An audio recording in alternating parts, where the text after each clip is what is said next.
What if I told you that England's most powerful queen, the legendary Virgin Queen, may have taken a secret so disturbing to her grave that it's never been spoken aloud in any official history? That beneath the white powdered face and jeweled gowns was a body ravaged by poison, deformity, and possibly something far more unthinkable. When her attendants washed her for burial, what they uncovered was so grotesque, so politically dangerous, it was buried twice. Once in her coffin, and once in the silence of those who saw it. And the greatest mystery, it's still sealed under Westminster Abbey. This isn't just the death of a monarch. It's the unraveling of an illusion that held an empire together. Picture this.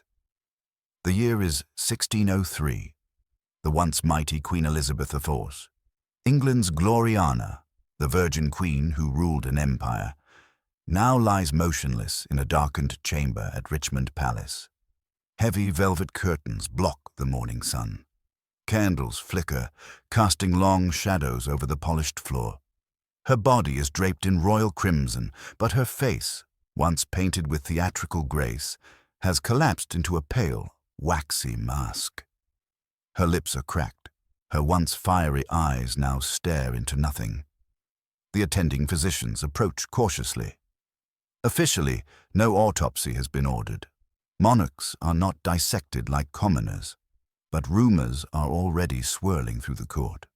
Her erratic behavior in her final days, refusing to sit, to eat, to speak, had terrified even her most loyal attendants.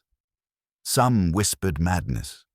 Others suspected poison, but no one had expected what would be revealed once the veils were lifted. As they unfastened the corset that had sculpted her body for decades, a fetid smell fills the room. The skin beneath is bruised, blistered, mottled with black and green. Her torso bears signs of long-concealed wounds, some weeping, some scabbed, all grotesquely hidden beneath layers of lead-based paint and perfume. One physician recoils. Another crosses himself. This is no ordinary corpse. This is a woman who has been dying for years in silence. And yet she ruled. She danced, commanded armies, delivered thunderous speeches, while beneath it all, her body was rotting in secret. What was hidden beneath Elizabeth's powdered face and bejeweled gowns wasn't just physical decay. It was a truth that threatened to shatter England's carefully crafted image of divine monarchy. And what they found that morning wasn't written in the official record, because one secret, the most disturbing of all, was never meant to leave that room. Until now. Section 2. The final hours of the Virgin Queen. In the final days of March 1603, the Virgin Queen stopped speaking in full sentences. She drifted between long silences and whispered riddles that frightened even her most trusted ladies. Servants found her standing motionless in the center of her chamber, eyes fixed on nothing, as if listening to voices only she could hear. She refused to sit. She refused to lie down. Even after collapsing briefly, she insisted on rising again, trembling, staring at the wall. Her body was failing, but she fought death with a kind of furious defiance. Her once alabaster skin had turned an eerie ashen gray. Her eyes were bloodshot, her lips dry and cracked. A courtier noted that she flinched when touched and occasionally muttered phrases in Latin, phrases none could interpret. Her hands shook uncontrollably, but she still waved off the royal physicians, allowing no examination. "I will not be undone," she snapped at one. Those close to her could see she was unraveling. She had always been theatrical, but now the performance cracked. She laughed at nothing. She recoiled from her reflection. She whispered about shadows in the corners of the room, insisting they were real. No prayers comforted her. No hymns soothed her. She had turned entirely inward, lost in a private torment no one could reach. Behind closed doors, her counselors debated what to do. None dared use the word aloud, but the signs were unmistakable. The Queen's mind was failing, whether from fever, poison, or something deeper, no one could say. But all knew something was terribly wrong. And yet, She would not fall. She resisted the bed, resisted confession, resisted death itself. It was only when her strength finally broke that they discovered the full horror she had kept hidden beneath her crown. Section 3. Beneath the white lead mask. When the Queen's body was finally prepared for burial, the illusion shattered. Her attendants, sworn to silence, gathered in the dim chamber to perform the final rites. The ritual began like any other, removing the robes, unpinning the wig, drawing the bed linens away. But when they turned to her face, the truth emerged. Elizabeth's signature white complexion, long celebrated in portraits and poetry, had not been a gift of nature. It had been a carefully constructed mask, layer upon layer of white lead paste, mixed with vinegar and perfume, reapplied daily for decades. And now that mask was crumbling. As the warm cloths touched her skin, the paint peeled away in ribbons. What remained underneath stunned the room into silence. Her face was discolored, mottled with dark patches. The skin on her cheeks and forehead had blistered and ruptured. Some areas had turned black. In places, the flesh had hardened like old leather. In others, it was soft and seeping. It wasn't beauty they had uncovered, it was decay. Lead poisoning. The very substance that had preserved her myth had destroyed her face, cell by cell. Her hairline had receded unnaturally high, revealing a skull marked by sores and open lesions. Beneath the rouge and powder there was no trace of the Virgin Queen. Only a woman whose obsession with image had eaten her alive. But this was not ignorance. Letters and private notes suggest she knew. She had been warned. Physicians had advised her to stop using the mixture. But she refused. The mask had become her identity. To abandon it would have meant letting the world see her weakness. In the end, it wasn't age or war or heartbreak that disfigured Elizabeth. It was vanity, and she chose it, knowing the cost. Section 4. The strange collapse of her organs. Though no official autopsy was ever sanctioned, something close to one happened behind the closed doors of Richmond Palace. Physicians, sworn to discretion, conducted a quiet inspection of the Queen's remains. What they recorded, privately and with hesitation, defied their understanding of the human body. Her liver, once believed the seat of vitality, was hardened, shrunken, and darkened to a near black.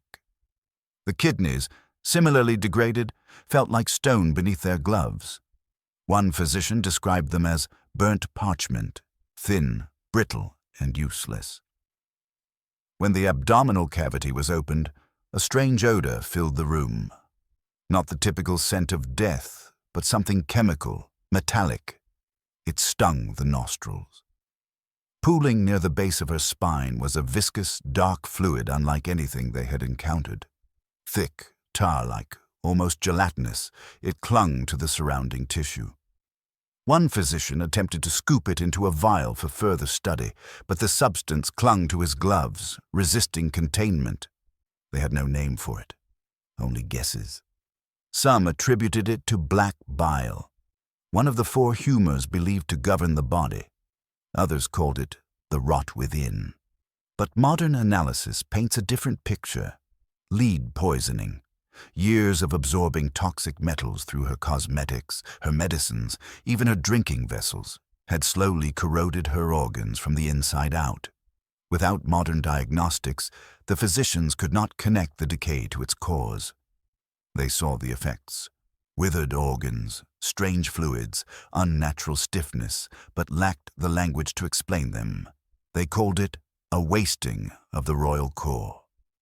What they didn't know was that her collapse hadn't begun in her final weeks. It had been unfolding for decades, quietly, steadily, cell by poisoned cell, until her body could take no more. Elizabeth didn't simply die. She unraveled. Section 5. The Secret Disfigurement. Elizabeth Thurone's public image was crafted with surgical precision. majestic gowns, flawless posture, and a gaze that brooked no challenge. But behind the curtain of courtly performance, her body had been slowly breaking. When her remains were examined in private, the illusion fell apart. Her spine, once held upright by royal pride, curved unnaturally to one side. Vertebrae pressed sharply beneath withered skin, bent from decades of ceremonial stillness and corseted confinement. The muscles along her back had atrophied. Her shoulders sloped unevenly, as if gravity had claimed its quiet victory long ago. Beneath her chest, physicians noted signs of brutal compression. The ribs appeared distorted, some overlapping, others collapsed inward. This was not the shape of a monarch in strength.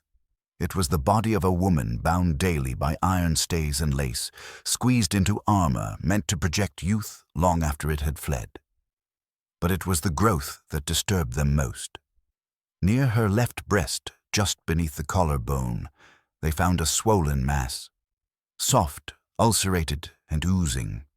The skin around it was inflamed, the tissue beneath bruised and decaying. It had clearly been there for years. Bandages had been applied regularly, perhaps even by Elizabeth herself, without ever alerting her physicians. The wound had festered in silence. Some speculated cancer, a possibility unknown and unspoken in her time. Others believed it was an abscess from a long-ignored infection. But whatever it was, the Queen had kept it hidden. From her court, from her doctors, from history.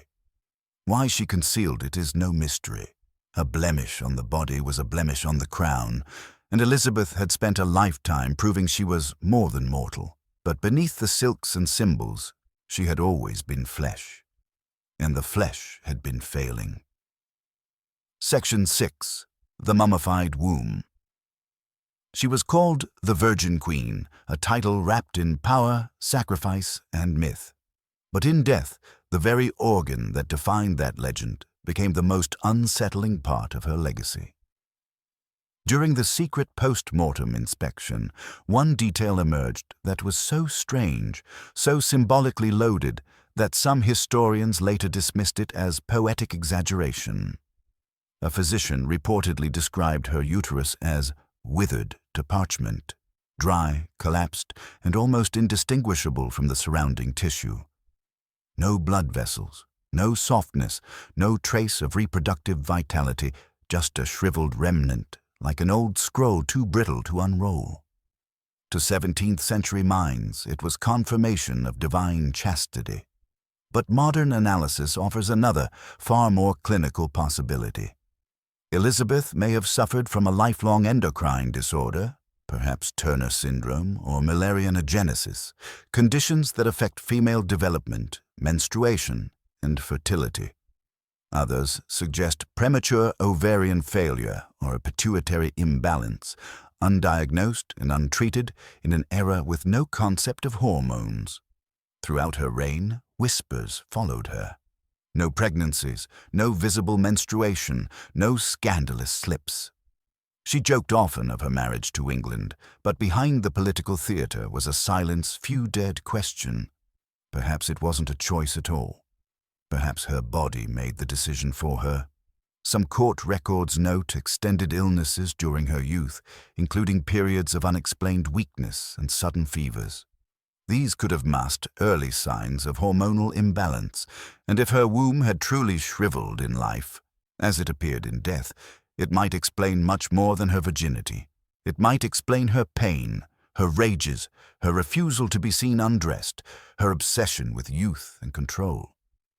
Elizabeth ruled as a monarch, but she died as a woman whose most defining trait, the absence of motherhood, may have been rooted not in willpower, but biology. And it was written, finally, in her bones. Section 7. The Hidden Identity Theory. It began as a whisper, a village rumour from Bisley, Gloucestershire. The claim that the real Elizabeth Tudor had died as a child while visiting the countryside, and that a boy, hastily disguised and trained, took her place to avoid Henry VIII's wrath. For centuries, it remained a fringe tale, but after the Queen's death, strange details emerged that breathed new life into the legend. Several attendants involved in preparing her body for burial reportedly noted unusual proportions. The limbs, they claimed, were oddly long for a woman of her stature. The rib cage was unusually broad. One even mentioned that the hips seemed narrow, masculine. These reports never made it into official records, but fragments of them slipped into private letters, later uncovered in estate archives and coded correspondence. Most disturbing were the whispered references to the pelvic region. Accounts conflict. Some claimed ambiguity. Others mentioned the complete absence of reproductive anatomy. None of it was confirmed, and none of it was ever meant to be. But the secrecy surrounding the Queen's burial, the closed coffin, the rushed embalming, the strict control over who saw the body, only deepened suspicion.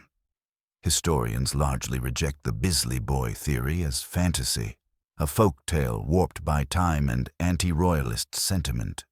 But they cannot explain why so many aspects of Elizabeth's physical body were hidden, undocumented, or described in vague, euphemistic terms. Nor can they explain why court artists painted her increasingly androgynous in her later years. Square jaw, flat chest, broad shoulders. Was it simply aging, a woman hardened by rule? Or was something deliberately concealed? The truth may never be known, but in the shadows of Elizabeth's death chamber, as her body was unwrapped for the last time, something caused seasoned attendants to fall silent. And silence, in history, often speaks the loudest. Section 8. Religious Panic and Royal Silence. The moment Elizabeth drew her final breath, the political machinery of England snapped into motion, not to mourn, but to conceal. Her death was not treated as a moment of national transition, but as a crisis. Orders were issued immediately. No one was to speak of her appearance, her final words, or the condition of her body. Guards were posted outside her chamber. Attendants were dismissed or reassigned. Physicians were sworn to secrecy. Why the panic? Because Elizabeth was more than a queen. She was the face of Protestant England.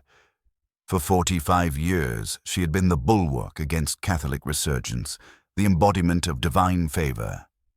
To admit that she died deformed, delusional, or diseased would have been more than a medical scandal. It would have been a theological catastrophe.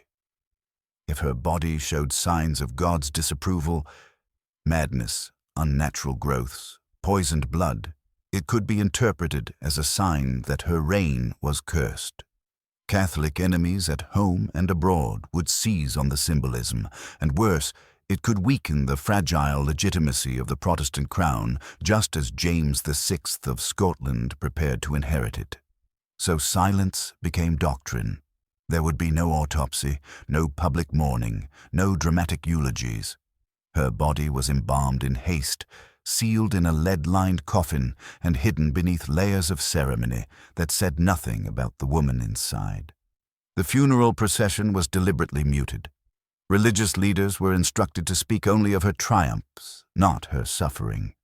Behind closed doors, whispers persisted.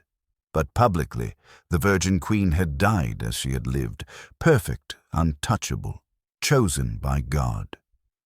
The truth, however grotesque or tragic, was buried with her. In a kingdom built on doctrine, image mattered more than fact.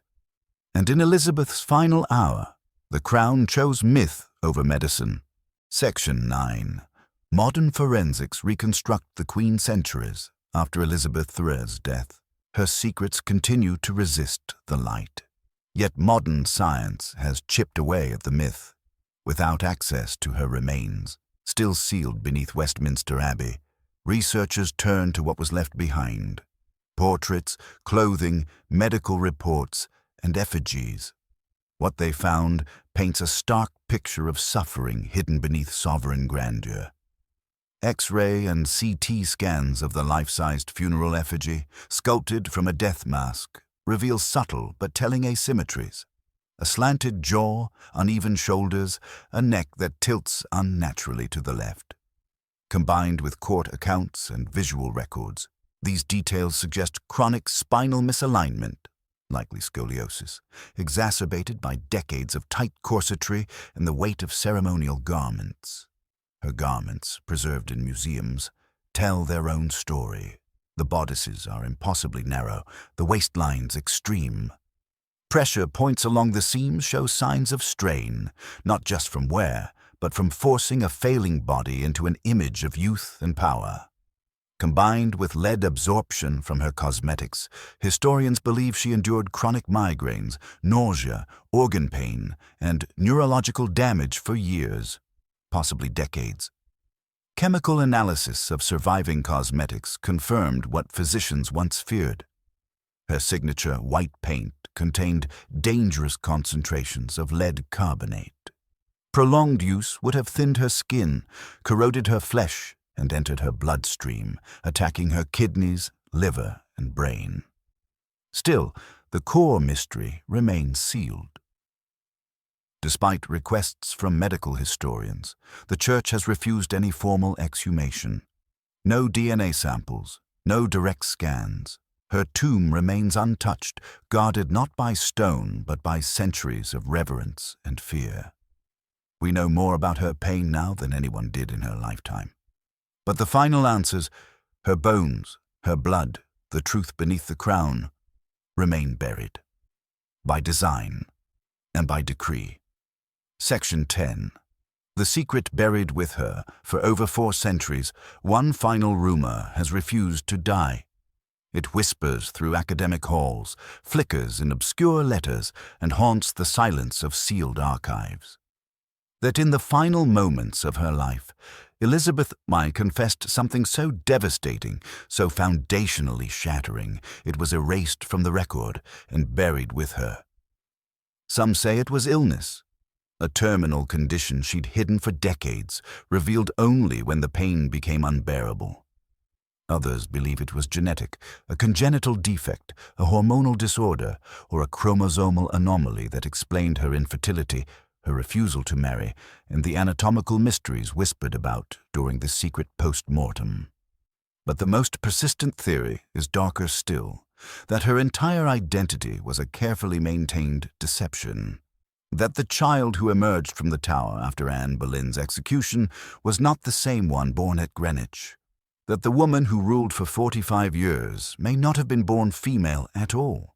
Historians scoff, but documents remain missing. Letters were burned, diaries were destroyed. Elizabeth's most trusted servants died mysteriously or vanished into obscurity. The few who prepared her body never spoke publicly again. Her coffin, unusually reinforced, remains sealed under thick stone, untouched by forensic inquiry. All petitions for exhumation have been denied. Why? Because the myth of Elizabeth is more than history. Its national identity, its religious victory, its divine rule. To question her body is to question the entire Tudor legacy. Her reign ended the Catholic threat, redefined monarchy, and forged the English Renaissance. But it may have been built atop a secret so profound it could still shake the foundations of monarchy itself. Whatever the truth was, it was buried that day in Westminster Abbey. And England, knowingly or not, chose never to dig it back up.